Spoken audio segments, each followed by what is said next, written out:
All right, Otis is in here. Let's talk recruiting and big weekend on the Hill. You talk about a lot of official visitors. Let's start with Robert Scott, a three-star O-lineman, and we saw a cool picture there with Sam Pittman. This guy was committed to Ole Miss back in June. He committed to the Rebels back in June, right? Yeah, he's still committed to them, but I don't think he'll sign there. I think he'll come to Arkansas, but it's down to Arkansas, Ole Miss, and Florida State.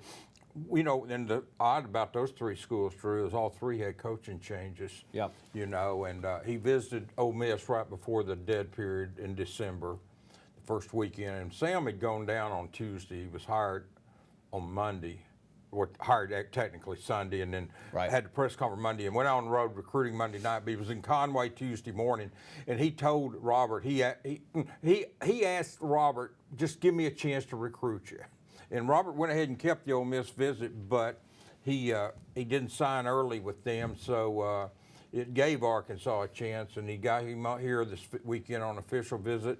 And Arkansas made up a lot of ground, and my gut feeling is that Arkansas will get Robert, but he will announce on Monday or Tuesday between Arkansas, Florida State, and Ole Miss. But you know, I mean, one thing, the previous staff had kind of ignored Robert, and this staff has made him a priority. So, you know, that makes a difference with anyone, you know, go from being afterthought to being a priority. And I don't know that he was an afterthought, but he wasn't a priority with the other staff.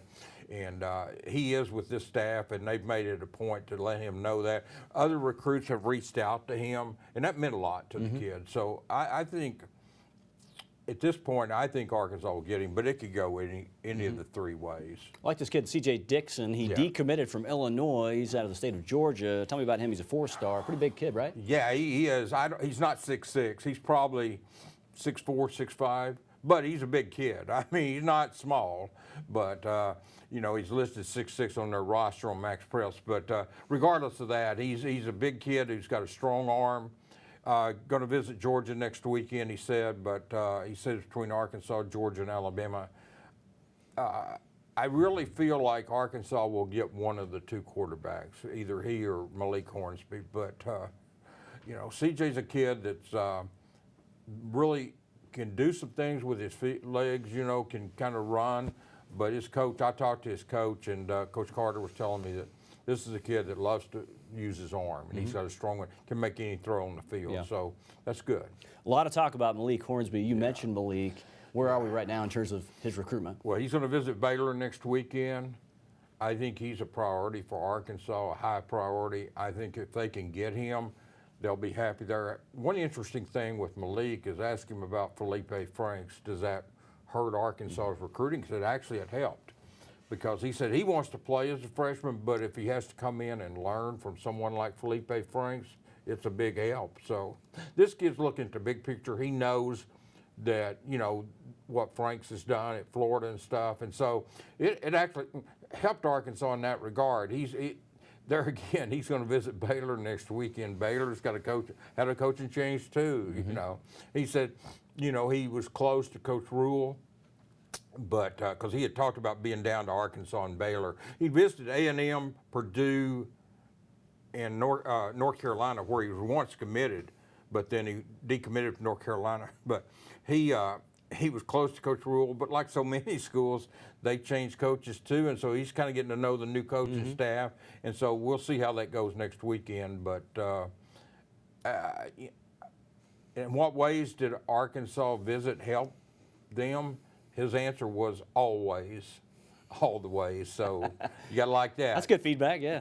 JT Towers, let's talk about him. He's out of Joe T. Robinson, a linebacker who committed to the Hogs earlier this month. He is really just chomping at the bit to get to the University of Arkansas and get going. He's going to sign in February, right?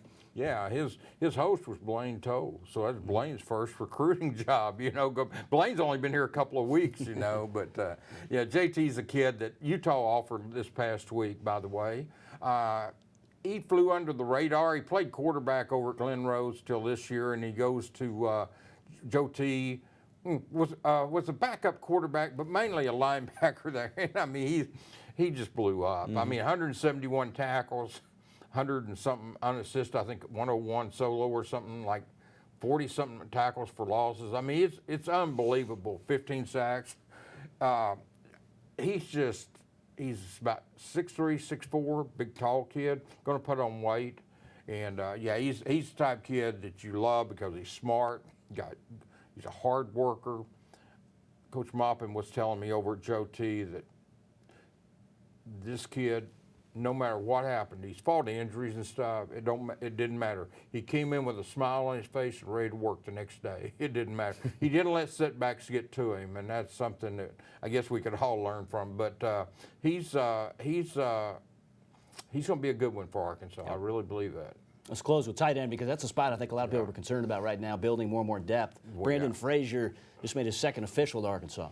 Yeah, he's down to Arkansas, Auburn, and Texas Tech, and he's going to make his decision there again. He'll make his decision probably Monday or Tuesday. He's got the pros and cons of all of it. So he really likes Chad Morris, and he visited Auburn last weekend. But Arkansas, one thing that was always an important thing with Brandon was playing early, and Arkansas made it a point to tell him, hey, this is what we've got. We've got Hudson Henry, we got Blake Kern. That's it. You got two scholarship tight ends, and so I think he was really impressed in that. Saw the chance at least to play there, and knows he can play early at Arkansas. And they've got to get a tight end, be it Brandon Fraser, be it Alan Hortz, or be it some other kid. But yeah, it's going to be good that he goes ahead and makes his announcement this week. If Arkansas gets him, then obviously great. If they don't, they'll know so they can, look in other directions. Of course, they still got Horace on the board too. But Frazier, 6'7", 247, just a good football player and someone that Arkansas would love to have. All right, Hogville.net, as always, we can find work from Otis Kirk right there.